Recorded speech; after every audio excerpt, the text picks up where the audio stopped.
Hello, good evening and welcome. I'm Cóilín Parsons. I teach in the English department at Georgetown University, and I'm the director of the Global Irish Studies program at Georgetown. It's my pleasure to welcome you tonight and first of all, to acknowledge our co-hosts, principally the Ambassador of Ireland to the US, Ambassador Daniel Mulhall, and the Embassy of Ireland, but also Solas Nua, DC's Organization for Contemporary Irish Arts, and Poetry Ireland, and our own colleagues here at Georgetown University at the Georgetown Humanities Initiative. Just at the outset, I want to draw your attention to a few events we have coming up shortly, especially the one that's happening right after this webinar. So at 6 o'clock p.m. Eastern time, that's 11 p.m. Irish time if you're still awake, Gabriel Byrne will be in conversation with Roddy Doyle, hosted by Politics and Prose. And then Kevin Barry next week on the 24th of January will be in conversation with Mark O'Connell. These are two events that are the latest in our series of Irish authors in conversation in association with Politics and Prose, the Embassy of Ireland, and Solas Nua. And you'll find more details on our website, and there are links being shared in the chat right now about these events. Also on January 28th, Global Irish Studies will host a discussion of Ireland's culture of secrecy and shame surrounding sex, childbirth, and adoption, and the regulation and institutionalization of women's bodies throughout the 20th century.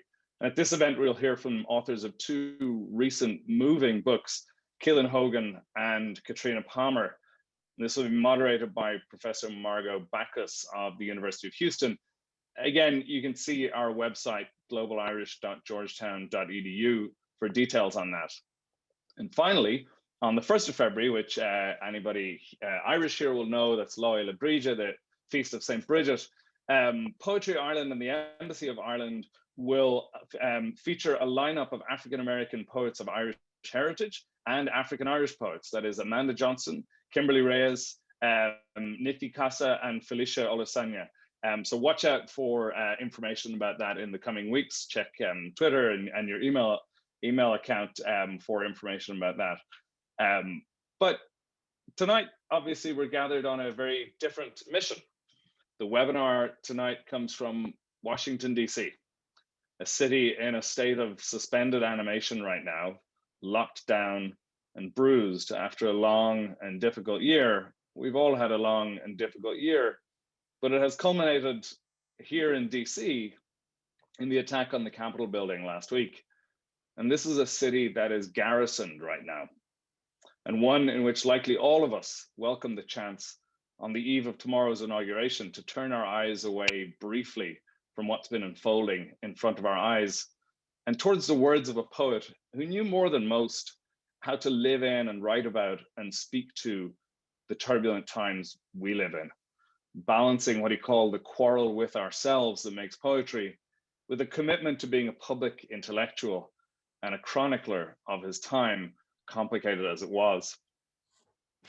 As almost everybody watching this must surely know, Yeats's poetry, along with Seamus Heaney's poetry and Joyce's prose, will likely be the daily fodder of the White House for the next 4 years as the most prominent lover of Irish literature in the world right now, Joe Biden, moves in. But we pause tonight ahead of tomorrow's inauguration and ahead of what I hope is an inevitable onslaught of Yeatsian quotations to come, to reflect on why it is that Yeats's words, and Yeats, as we remember, wrote that words alone are certain good. Why it is that those words keep, as Joe Hassett writes, echoing into life. And there's no better guide to this enduring power of Yeats's lines to soothe, to explain, and to provoke our thoughts than the book we're celebrating tonight, Joe Hassett's Yeats Now, Echoing into Life. I'll give you an idea of what this beautiful book looks like, but we'll talk about this book, we'll talk about what's in it as well, not just what it looks like, in a very short time.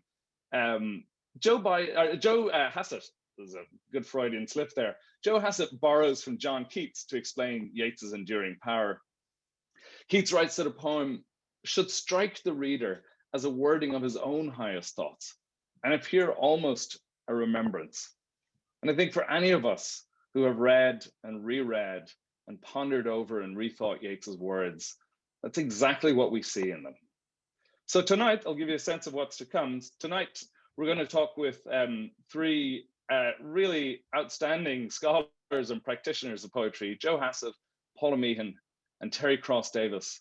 And then we'll hear from Ambassador Daniel Mulhall with his own reflections on Yeats's work, but also on Joe's words, followed by and ended with a performance of one of Yeats's poems by the Irish mezzo-soprano Tara Erraught. But we're going to begin with another performance. We have the supreme pleasure of hearing Lisa Dwan read for us three of Yeats's poems after a few words for Joe Hassett. Lisa, I think, will be very well known to many of you. She's an actor best known for her acclaimed performance in adaptations of Samuel Beckett's work, and the New York Times described her as an instrument of Beckett in the way that saints and martyrs are said to be instruments of God. Dwan won the Emery Battis Award for a performance in Harold Pinter's The Lover and The Collection at the Shakespeare Theatre Company. And following their recent success on Beckett's shorts, Lisa Dwan will once again team up with Sir Trevor Nunn to play Winnie in Beckett's Happy Days in February 2021. I know we're all really looking forward to that. And Lisa took some very precious time out from filming Colm Tóibín's adaptation of Antigone, Pale Sister, again directed by Trevor Nunn, to record this message and these poems. So sit back, relax, and enjoy Lisa reading The Stairs Nest by My Window, The Cold Heaven, and Adam's Curse. And we'll see you in a few minutes. Hello, I'm Lisa Dwan, and it's a privilege to be with you all this evening to celebrate this extraordinary book. Echoing into life really echoes Joe's approach not only to Yeats, but to poetry, but also to life. And anyone who knows or has the privilege of knowing Joe Hassett, as a lot of us here tonight, I'm sure, do share that gift of knowing him, know that what he sees and uncovers and treasures and discovers all those virtues within poetry in Ireland, what's left of them, I'm only joking, but in Yeats lie deep within Joe. And any of us who've had the privilege of reading him, but talking to him, conversing with him, enjoying and having the special gift of his friendship, knows that he discovers that wonder and unpacks that from deep within himself and gives it to all of us as a gift, lives it. And he and this book are a wonderful thing. And it is such a deep privilege and gift to know him and call him my friend. I wish you the best of luck with it, Joe.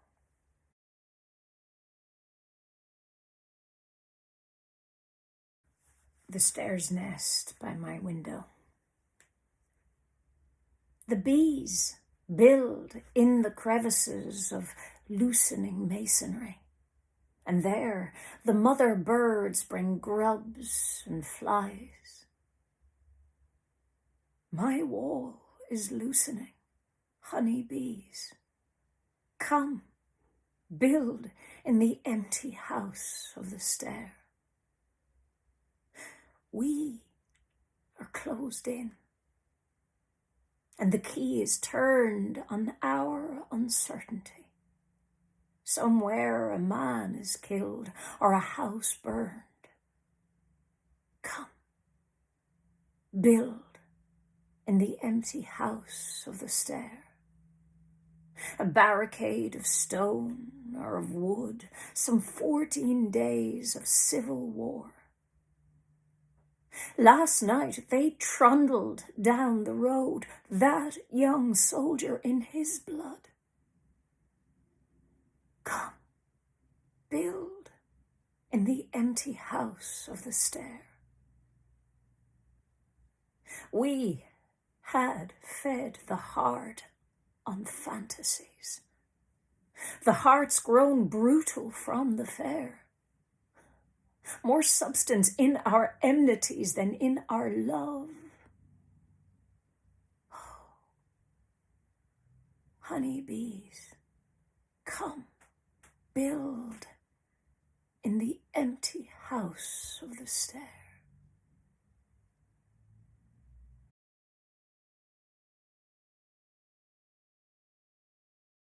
The cold heaven.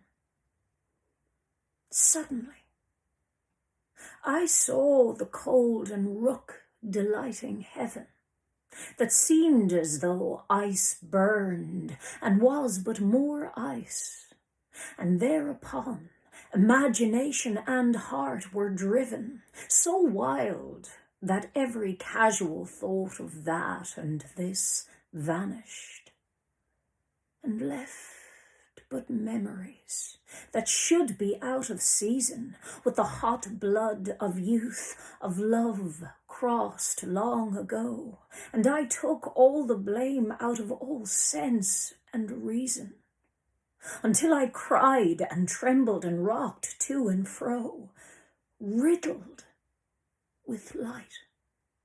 Ah, when the ghost begins to quicken, confusion of the deathbed over, it is sent out naked on the roads, as the books say, and stricken by the injustice of the skies for punishment.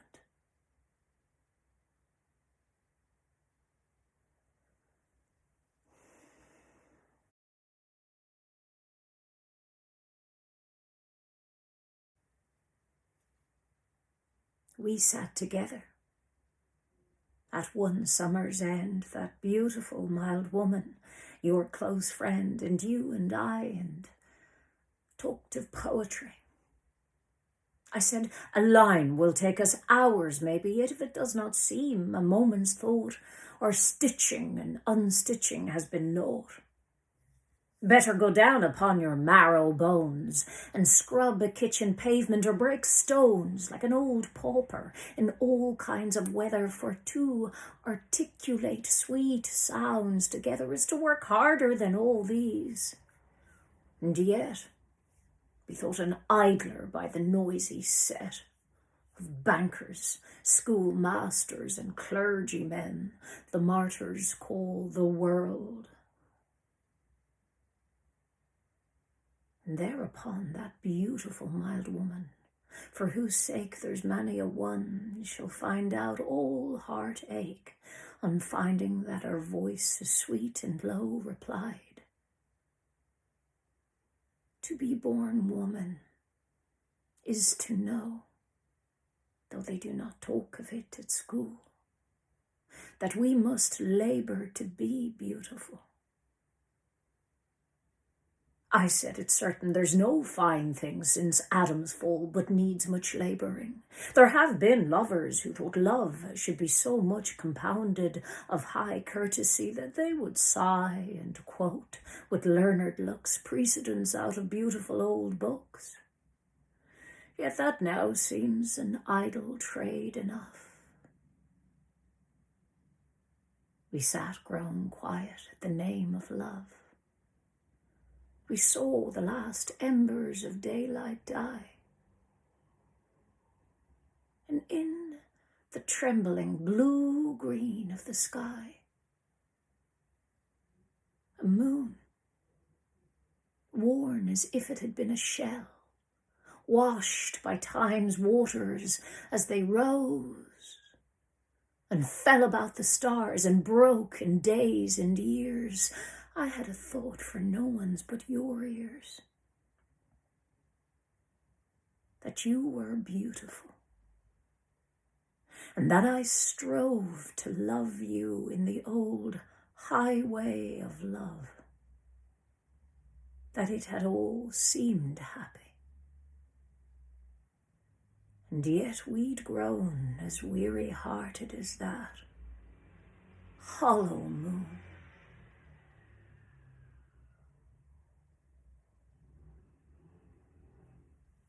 Extraordinary performance there by Lisa, a friend of Joe's, and as we said, really one of the best Beckett actors to have lived, and looking forward to her performance of Happy Days this February.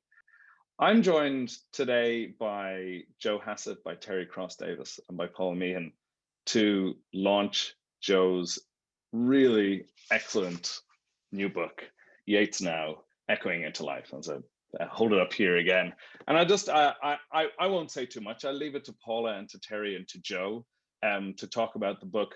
But I just want to give you a flavor of what the book is like. It's a series of short quotations from Yeats's poems, with Joe's really incredible meditations on those lines, and a reminder to us for why those lines still mean so much for us today and have echoed through the centuries and are in many ways even more redolent now than even at the moment that Yeats wrote them. But I want to say that these are not aphorisms, they're not axiosms. Joe doesn't think of them that way. They're not brittle, they're not unmoving. They're short machines for thinking and machines for feeling about what Joe calls the threshold occasions of our lives, and that we return to over and over again. If that speaks to you, you should run out and grab a copy of this book right now. But if that doesn't speak to you, we've got three amazing guests to help think through Yeats and Joe Hassett's words today. Poet Teri Ellen Cross-Davis is the author of, and she tells me it is now available for purchase, A More Perfect Union, which will be out in February 2021 with Mad Creek Books. It was the 2019 winner of the Journal Charles B. Wheeler Poetry Prize. She's also the author of an extraordinary collection, Haint, winner of the 2017 Oeana Book Prize, our book award for poetry. She's awarded the Poetry Society of America's Robert H. Winter Memorial Prize in 2020. And many people here in DC will also know her for the really amazing work she does as the poetry coordinator for the Folger Shakespeare Library in Washington, DC. Teri, welcome. Thanks for joining us. Thank you for having me. We're also joined by Paula Meehan, Irish poet, playwright, author of the poetry collections Return and No Blame, Reading the Sky, Pillow. I can't read them all. There's so many. Pillow Talk, Dharmakaya, which won the Dennis Devlin Award, Six Sycamores, and with the artist Marie Foley, Painting Rain, and more. Her numerous awards and honors include the Martin Tunder Award, the Butler Literary Award, and she was appointed to the prestigious post of Ireland Professor of Poetry. In 2015, she was inducted into the Hennessy Hall of Fame for her achievements in poetry, and her selected poems, As If by Magic, beautiful cover, if I can stop talking about covers, but these really are beautiful, were published by Daedalus Press in 2020. Thanks, Paula, for joining us. A great pleasure to be here. And finally, most importantly, I will say, Joe Hassett, a leading trial lawyer, authoritative literary critic based here in Washington, DC. Joe, as many of you will know, has written extensively on Yeats, Joyce, and other Irish writers. He holds a PhD in Anglo-Irish literature from University College Dublin and is a graduate of Canisius College and Harvard Law School. And his books include W.B. Yeats and the Muses, Oxford University Press 2010, The Ulysses Trials, Beauty and Truth Meet the Law. And I will say, Joe came to my class in Georgetown last year, I think, to talk about that book. And we were absolutely spellbound, the story of the Ulysses Trials. And now, of course, Yeats Now, Echoing into Life from Lilliput Press. But those are just the biographical details, much more than that. Joe is a friend, he's a neighbor, an advisor, and a champion. And I don't mean just to us in Georgetown University. I mean that Joe is all of those things to everyone he meets, and especially to anyone having to do with the world of the arts in Ireland. Virginia Woolf, Joe quotes Virginia Woolf in Yeats Now, talking about Yeats. It's a really great description of Yeats. She says, whenever you cut him with a question, he poured, spurted fountains of ideas. And I think we all know, and anybody who knows Joe knows that he pours and spurts fountains of ideas, but also of Yeats's poetry. That this is the book in many ways, and Joe, I'll start maybe with a question to you. I feel like this is the book in many ways that you've been waiting to write for a very long time.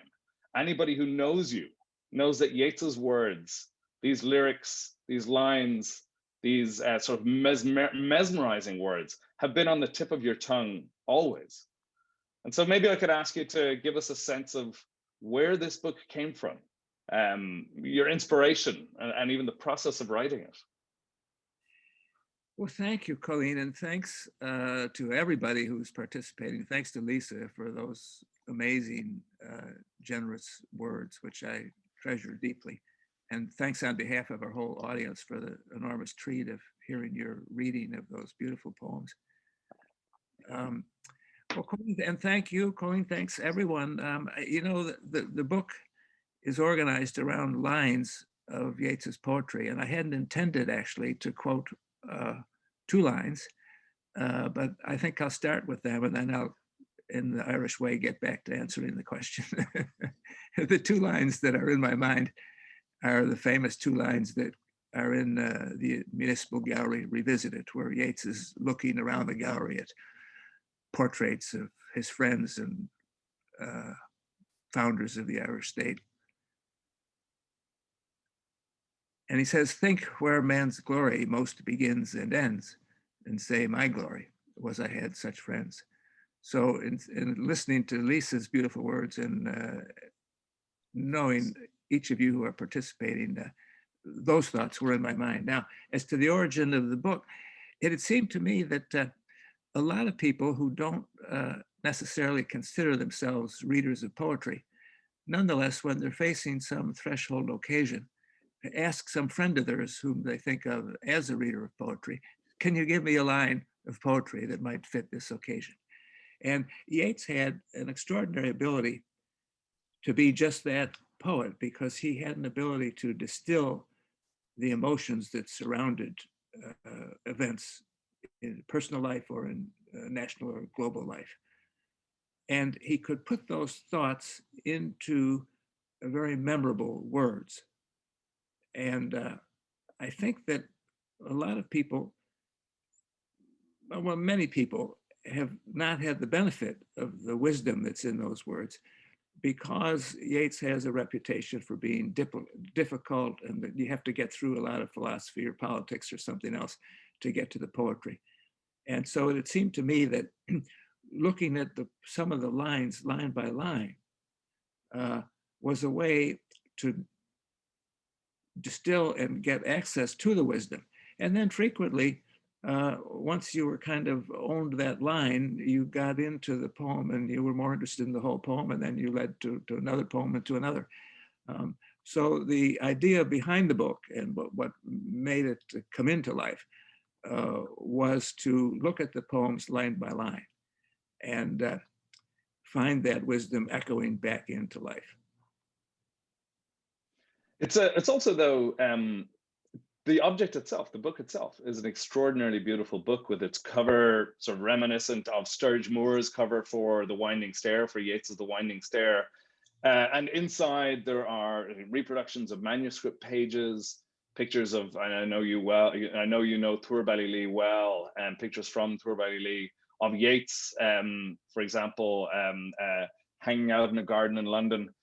In many ways, it's a sort of the words, Yeats's words are surrounded by the objects of his life and the objects of the archives. And I guess I wanted to ask you a little bit about your choices in designing the book and in bringing us to Yeats's archive as much as to his words. Well, great. Thanks, Cóilín. I'm glad you mentioned that. And hats off to Anthony Farrell at Lilliput Press, who is interested in beautiful books, and Marcia Swan, who designed the book, and everybody at Lilliput who made a beautiful book and who were interested in making a beautiful book, and Niall McCormick, who designed the cover. And you mentioned the Sturge Moore Winding Stair. I don't know if you could see, there's a photo of the actual winding stair inside Tuair Ballylee on the one side, and on the other is the Sturge Moore cover for Yeats's volume called The Winding Stair. Yeats also, the volume that preceded The Winding Stair was called The Tower, and that's the Sturge Moore, the Tower cover. So our cover is a pastiche in a way, or an homage to the Sturge Moore cover. And part of the idea was Yeats had this interesting observation that a lyric poem can take on a second beauty, passing out of literature, as it were, and into life. And so I kind of had the image in my own mind of the words coming down from the tower where he spent the summers in the middle of his life and echoing down that staircase into life. Now, you wouldn't, I tried to sell Andy Farrell on the idea of using that photograph on the cover, and he said, no, it looked like echoing into a dungeon. So well, maybe we could draw one. And fortunately, I mean, I take it Yeats's tower wasn't very comfortable. No, I think it wasn't. It was a real stone tower. Well, but it's the most amazing place. And Sylvia Plath said you could, when she went there with Ted Hughes and Richard Murphy, she said she could sense Yeats's presence. And I'll be darned, you can, and you do. So the tower was very much in my mind in the making of the book and in the images in the book. Also, the Cool, my children know how much I love Cool and the poem The Wild Swans at Cool. And so some beautiful photographs of the wild swans at Cool in the book. Seamus Heaney's beautiful poem Postscript involves some swans just up the road on the Clare shore of Galway Bay. And he said to me one time, I might as well have called it The Wild Swans at Clare. And so I have a beautiful photo by Deirdre Holmes of some wild swans at Cool and at Clare. And one other thing I want to mention about the images in the book is, and I want to thank the National Library of Ireland, Sandra Collins particularly, and Catherine McSherry for all their help on the book, and the special collections at UCD, University College Dublin, for their contribution of artifacts that make up the book. But the National Library gave me this beautiful image of Yeats's ring, which his wife, George, commissioned for him just before their marriage. And he wrote a poem explaining it, which includes the line, "And wisdom is a butterfly and not a gloomy bird of prey." And this beautiful ring is on loan from the Yeats family in the National Library of Ireland. And it's part of the beautiful exhibit there. And all of these. And you go ahead. Yeah, well, I was just, you quote Vita Sackville-West, that great description of the work of art or poetry, to clap the net over the butterfly of the moment. Exactly. What a fantastic description, and it really captures, I think, what you're trying to do when you pick on these sort of lines here and there. I might turn to Teri for a second and just ask, and give both Teri and Paula an opportunity to talk about something that struck you from Joe's book, before we talk about Yeats himself, but about the book itself, something that has stuck with you or that you found most valuable. Teri, I know you had a chance to look at it. Oh, sure. I think you should see this book. It's full of love and tabs.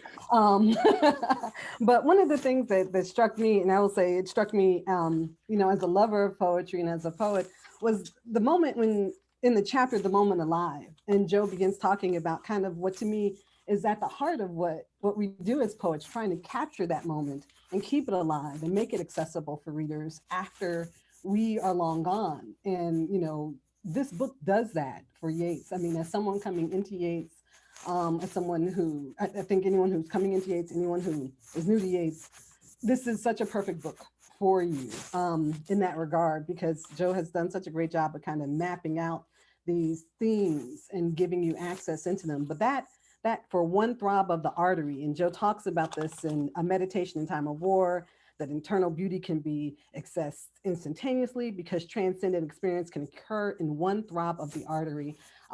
So Joe, I'm just telling you now, as you know, poets steal everything. I might be stealing that or working with that in some way, because I pass it on to my husband, who's a poet too, and we were enthralled with that line about that whole idea of just for one throb of the artery, trying to capture just the idea of that butterfly of the moment, that net, and creating words to create that net, to capture that butterfly and pin it down for all of us to see and admire in terms of colors and the distinct ways in which these things can be arranged to remind us of what's so great about this life. So that too, and just the fact that there are so many wonderful themes throughout the whole book was so impressive to me, because he takes these general kind of moments and allows you the specificity of Yeats's words to let them shine, to really buff them up and shine them. And I think it's just so awesome, because I think, like you said, Joe, for anyone who had any issue in getting into poetry, this is such a perfect book to tell you that poetry really is about those small moments that we capture, you know, and how we relate to them, and what we pull in terms of lyric beauty from them to share with others. So, but I'm going to call it arterial throb. That moment stuck with me, and I just could not let it go. I was like, that's it. That's why we do this thing, this craft, this job. You know, we really try and capture those moments of transcendence and make them real and make them alive on the page for others, years, decades, centuries later. Paula. Yeah, great. Joe, I'm delighted to be here to help you celebrate this amazing book. And I read the book first in a draft when the ink was still wet. And I've seen it condense into this form over the months. And last October, when it was launched over here in Ireland, again, I read through, and just, you used the word net, I think, Cóilín, and you used it as well, Teri Cross. And I had this sense with the book of a fisherman hauling in this net of ideas and people Yeats was connected to, and resonant images from his life, all brought together for us here. And it's a fantastic lens to either introduce somebody to Yeats, or to reacquaint yourself with Yeats if you had him back in the day in school. But it's more than Yeats echoing into our lives. It's Joe coming in like in his rags of light, the lovely phrase from The Cold Heaven, riddled with light. And it is a book riddled with light. I first, as I said, read it cover to cover, but over the months of this wild pandemic, I've been using it, much as Yeats might have if it was on his desk, as a kind of a scrying book. Oh, what might the day bring? And I'll open it at random, and I'm totally then riveted into a place of wisdom and insight that really does help me get through these strange days. Today, when I got up, I went towards the end of the book, and I saw his gravestone with Patti Smith's "Your Great Song Maker and Poet," her photograph of Yeats's grave. And it's amazing to me that when visitors come to Ireland, especially people who've had him as part of their education, they want to go and visit his grave. They want to see it. I remember Ginsberg coming. Where would you like to see in Ireland? Yeats's grave. So this sense of the half-life of a great poet echoing on, like he's had a half-life of over 100 years. He's 152 years now since he was born, and his half-life is still echoing on and on. So congratulations, Joe. Thanks, Paul. Well, I might actually follow that up because I was thinking, as you're talking about a scrying book, I was thinking about, you know, on the one hand, Joe gives us a sense of Yeats being a poet of the everyday, of the quotidian, the ordinary. He has sections on marriage, on children, on friendship. I mean, there is also war and those other things. On the other hand, there's something else that we all know about Yeats, and that I love your description of the scrying book, because there's something really supernatural about the idea of a scrying book, right? So that you can, you know, open a book and find your way. And I guess I know that you're a great admirer of an often maligned element in Yeats's poetry, and that is the spiritualism of the nearness of the dead to the living. Joe chooses that as one of the sort of section headings. And I wonder, you know, we think about how Yeats, you know, continues to live for us today. And obviously, there's a spiritual and sort of supernatural element of that. But in many ways, that's one of the elements of Yeats that's most strange and most unusual to us, and most awkward, in a sense, in our disenchanted world. But you don't think that that's true, right? Well, I had a grandmother whose first thing every morning, she would tell us her dreams and she would offer to read the cups. And in a strange way, the teacups, in a strange way, she exerted a kind of force field of control over her wild daughters through this. So I would see his deep involvement in fairness and the world beyond the veil. I would see this as something that he rooted in folk wisdom as well. I know I was discouraged as a secondary school student from, oh, that was silly Willy and his, you know, his cards and his horoscopes and all that. Don't waste your time over there. But he was insistent. He wrote to the Fenian, John O'Leary, he wrote saying, magic after poetry is the most important central thing of my life, and we must take him at his words. But where for me it connects and makes a lot of sense is that this space he allowed for meditation with cards, with his own horoscope, with the meditation on the greater cycles were funneled down into the practical craft of his poetry making. And that's where the magic, I think, resides. And it's no accident that these amazingly well-made, constructed poems just reverberate on and on. So I see the magic as a very practical thing. There was a deal of table tipping and you know, that's a whole area that's full of charlatans then as well as now. So you must always put a lot of pressure on how you interpret his engagement. I mean, it's always, I thought, is lovely really, and I love to tell students this, that while his fellow poets were out being shot for their part in the revolution, he was designing his robes because he'd just become chief wizard in the Hermetic Order of the Golden Dawn. And yet we need that. And paradoxically, that our national poet could be both this kooky kind of guy and a man of great action and directness and power in his art, and that was the power he was after. But I love that that is funneled into the making of these amazing poems. Yeah, and that actually leads me to a question for Teri, because you know, and Joe's book picks up on this private Yeats very much, and Joe, you know, very much on the Yeats, the lover of Maud Gonne. That we see over and over again, as well as obviously Florence Farr and George Yeats and others. But, you know, go ahead, Joe. No. Oh, no. So in a sense, there's a private Yeats, but he also is a public man, right? And so what Paula talks about as these scales of difference, in a sense, across Yeats's work. So on the one hand, he's a senator, he's a school inspector, he's a theater manager, but he's also the poet of love and the poet of intense emotion and the poet of the strangeness of the Hermetic Dawn. And I guess I wanted to turn to you, Teri, and think about your work as a public poet as well, and think about, you know, so let's say the intensity of hate, and then the work as also, you know, curating the Folger libraries, Folger Shakespeare's libraries, public poetry. In many ways, that echoes those sort of scales of life that Yeats himself encountered. And I wanted to give you a chance to talk a little bit about how those sort of inner and outer facing poets can come together in a way in Yeats's work or in your work.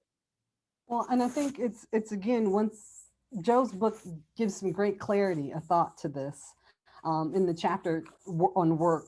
And he talks a lot about, you know, is it either happiness or art, as Rilke writes, and Joe quotes, or is it more like Zadie Smith said, it's like trying to re-examine the checks and balances. And that's also another one of the great things too about this book, is that Joe brings in all these other voices that have been influenced by Yeats. And I just think it's a really incredible way to kind of chart the seismograph, like a seismograph of poetic influence. And you can see these little earthquakes here and bigger ones over here. But yeah, as a public and private person and as a poet, it has to be that the well of poetry runs deep within me because I tap it on both fronts. I tap in one regard. During the day, I am all about championing the work of others, of getting people into poetry. I call myself a poetry proselytizer for this reason. You know, if you tell me that you don't like poetry, I'll find a poem just for you that will open you up to the idea of it. And so it becomes this idea of this work-life balance, which I thought was really interesting that Joe, you know, talked about.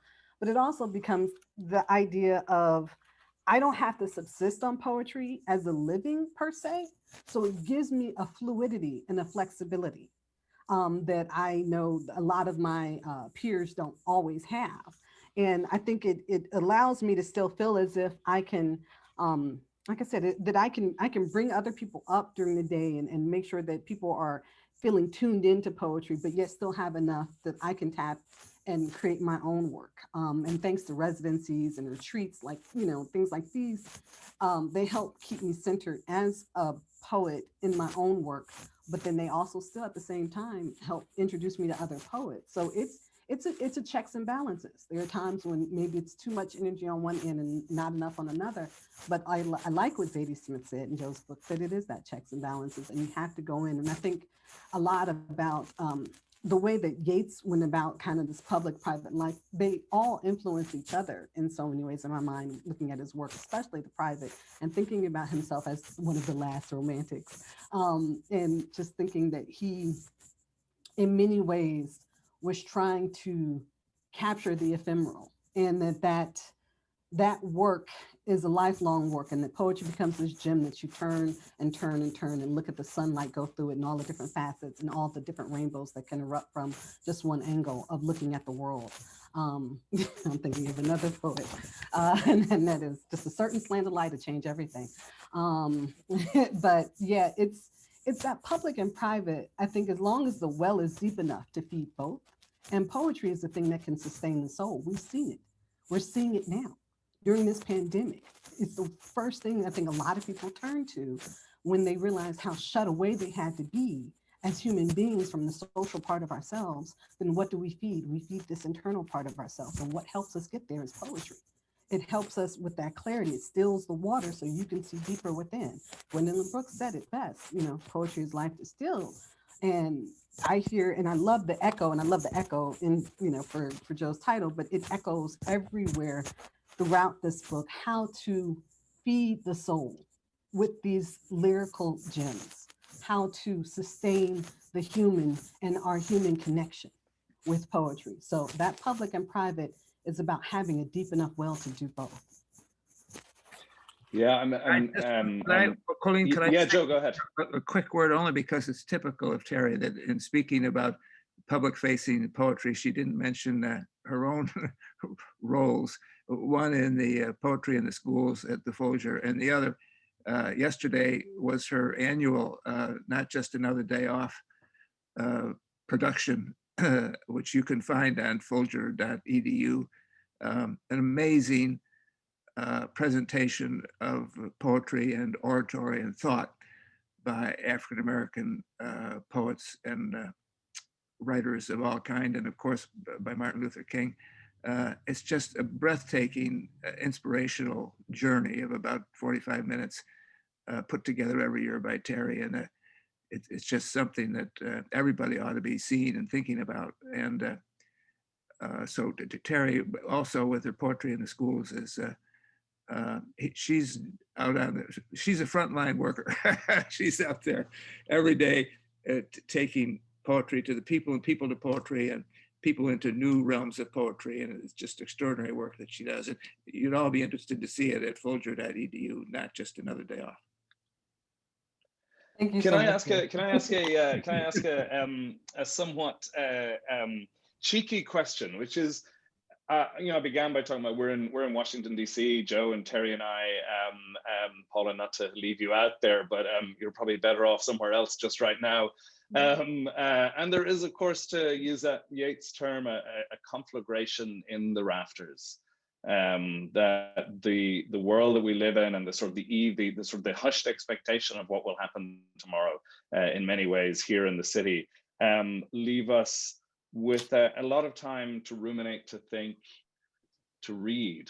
And I asked you, I will tell the audience that I seeded this question in advance because I thought it'd be a little bit unfair to ask them to do this off the tip of their tongue. But I asked Teri, Paula, and Joe to think about if Joe Biden were indeed, as is not impossible, to quote some lines of Yeats tomorrow in the inauguration or at some point in the course of the day. What lines would you wish him to quote? What are the words from Yeats that seem to echo into tonight, this eve of tomorrow's, what is often a huge celebration, but has become something strange here in DC? On the eve of tomorrow's moment, as the sort of sun sets here in Washington, DC, and we wait for the morrow, what are the Yeatsian lines that you think will help us wake to another 4 years in a different world tomorrow? Teri, do you want to give it a shot? Sure, and I couldn't help myself. There's of course the lines, "In the stairs nest by my window, we had fed the heart on fantasies, the heart's grown brutal from the fair." But then I will tell you, as a Black American poet reading Yeats, I came across "Oh, Do Not Love Too Long." And one might think, oh, it's just a romantic poem or what have you. And there's no just, but it's this romantic poem. But here's the thing that hit me. And it was, "Oh, do not love too long, or you will grow out of fashion like an old song." And I thought about America, and I thought America has been in this abusive relationship with white supremacy since 1619. And it's time for her to divorce this domestic abuser of white supremacy and look in the mirror and see how beautiful she's grown with all her various colors. And that's, while Biden, President-elect Biden might think about that line about feeding the heart and how brutal it's grown, I would hope he thinks about that line about not staring too long and being too deeply in love with white supremacy so that we can get this divorce we need and move on. Wow. Paula, yeah, Bravo. extraordinary, yeah. Bravo, Tara. Yes, it's interesting. My first thought, what came to mind were these two lines: "But time amends old wrong, all that is finished, let it fade." So it's a lovely putting away of things, but it was part of a marching song. So I still think it's too militaristic. One of the things that's impressed me about Indigenous American thought is the idea that those who have temporal power should try and think 7 generations ahead for the consequences of their actions. And I think this beautiful, it's my favorite passage of Yeats, these lines. I think these would be a brave and marvelous run of lines to hear at the inauguration, because it respects and honors our interconnectedness. And if this virus has taught us anything, it's all of us or none of us. "Oh, chestnut tree, great rooted blossomer, are you the leaf, the blossom, or the bowl? Oh, body swayed to music, oh, brightening glance, how can we know the dancer from the dance?" Wow. Yeah. Those are the words. Joe, do you want to give it a go? This is a hard task. Thank you, Paul. Could I maybe take a brief diversion and say, I'd like the current president, possibly, I'd like to hear him read the first 6 words of Lake Isle of Innisfree, "I will arise and go now." If I had to choose Yeats, I of course would have chosen "The Stairs Nest by My Window," but it's been so beautifully read already by 2 people. I might read, and Teri, your choice was so amazing. I might take the Yeats poem "Politics," which he chose to be the last poem in his collected poems. And maybe we could all read it. It's written as though it's to a young woman. And at the end, he wants to hold her in his arms. But let's think of that young woman as the other half, or the other 70%, all the non-white population of our country. And picking up on Teri's thought, we need to divorce the white part and hold that other part in our arms. So this is a poem, "Politics." As I say, Yeats chose it to be the last one in his collected poems, chose it right toward the end of his life. And he starts with an epigraph from Thomas Mann, which is, in our time, the destiny of man presents its meanings in political terms. And here's Yeats's poem. How can I, that girl standing there, my attention fix on Roman or on Russian or on Spanish politics? Yet here's a traveled man that knows what he talks about, and there's a politician that has read and thought. And maybe what they say is true of war and war's alarms, but oh, that I were young again and held her in my arms. Thank you all so very, very much. Thanks, Teri, Paula, Joe. Those are really, really excellent lines. I hope this has given all of you a flavor of the richness of not only Yeats's words, but of Joe's book for the world that we live in. The nuance, the beauty, the flair with which the book Yeats Now brings it all to life. At one point, Joe quotes George Steiner's dictum that the best readings of art are art. And I will say that this book is among the best readings of Yeats, and it is an art form. It's a very fine masterpiece. I have the pleasure now of handing over. I could listen to Paula and Teri and Joe talk for the next hour, but we're under pressure for time. So I have the pleasure of handing over to, for his own reflections on Joe's book and on Yeats, to our great friend and our neighbor, Ambassador Daniel Mulhall. Yes, he is Ireland's 18th ambassador to the US, formerly ambassador to London, to Berlin, to Kuala Lumpur. Yes, he's an accomplished historian, author of New Day Dawning, co-editor of The Shaping of Modern Ireland. And yes, he's a great friend of Joe Hassett. But most importantly of all, Dan is an outstanding scholar and a popularizer of Irish literature. From his daily poetry tweets to his blog on reading Ulysses, Dan is also the honorary president of the Yeats Society, and he shares with W.B. Yeats a deep commitment to the idea that poetry can and should speak to many publics and should be savored as well as shared. That it's part, and this Teri spoke about this in some ways, that it's part of the great work of politics as much as it's part of the private moments of our lives. Dan, thanks for joining us. And I'll hand over to you to close out our program and hand over to Tara Erraught. Well, thank you. It's a pleasure to be here, and great to be able to pay tribute to Joe for the great work he's done over the years, and in particular with this book. Just to say, I'm, I suppose, a 65-year-old, a 65-year-old, actually, I'm going to admit my age, a 65-year-old smiling public man. So naturally, I have a certain kind of affinity with Yeats's public side. And in fact, one of the things I love about Joe's book is that it kind of, well, I mean, when I was studying, when I was writing my MA thesis in UCC, I wrote about Yeats and George Russell, his friend and accomplice and sometimes rival, Russell was sometimes referred to as that myriad-minded man, but actually Yeats himself is a myriad-minded man. And the great thing about Joe's book is that it brings out the various bits and pieces of Yeats, which I haven't really focused on as much as I ought to have, and I regard Joe's book as like a greatest hits, because he draws out the great lines from Yeats, and I think of Yeats as our Shakespeare. He's a great producer of brilliant lines that have shone through the decades, through the sort of 80 years since Yeats's death, and they continue to shine brightly today.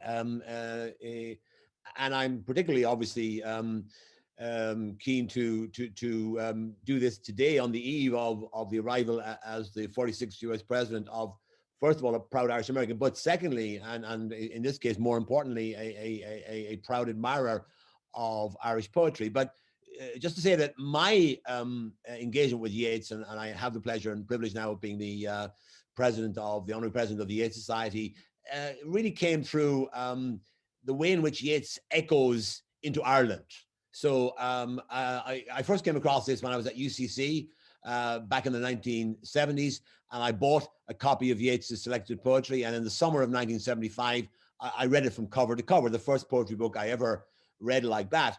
And it occurred to me that Yeats's work echoed into what I was interested in that time, which was the history of Ireland, which I have been fascinated by ever since. And I've kind of used Yeats as someone that can echo into Irish history. And over the course of my career, I found it extremely useful to be able to call on Yeats as a means of explaining Ireland to audiences all over the world that maybe are interested in Yeats, are drawn to Ireland by Yeats. And that was particularly true in India, where I came across many people who were fascinated by Yeats and who were drawn to Ireland really by their interest in W.B. Yeats. And I've used that over the years during my career to introduce people to Ireland using Yeats and Joyce and other great writers as a means of telling Yeats' story.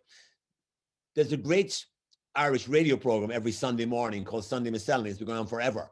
And to my mind, if I had to describe Joe's book, I would describe it as a Yeats miscellany, because he brings together all these great lines from Yeats. He doesn't just put them there on the page in front of you like an anthology. He meditates on them, and his meditations are profound, typical of Joe Hassett. And I really have come to admire and regard as a deeply important friend to me, Joe Hassett, in my time here in Washington the past 3 years. Joe and I have become firm friends, and we're constantly talking to each other about our shared passion for Ireland, for Irish literature, and for W.B. Yeats. So I now have the pleasure of calling upon a great Irish mezzo-soprano, a friend of mine from my time in Germany, and also I knew her in London, and I've met her again here in the United States, Tara Erraught, who will now perform a wonderful version of Yeats's "Had I the Heavens Embroidered Cloths." So thank you for tuning into this event. Thank you, Joe. Thank you to the panelists. Thank you, Cóilín, for bringing it together. It's been a wonderful discussion of Yeats's work. I now hand over to the beautiful voice of Tara Erraught.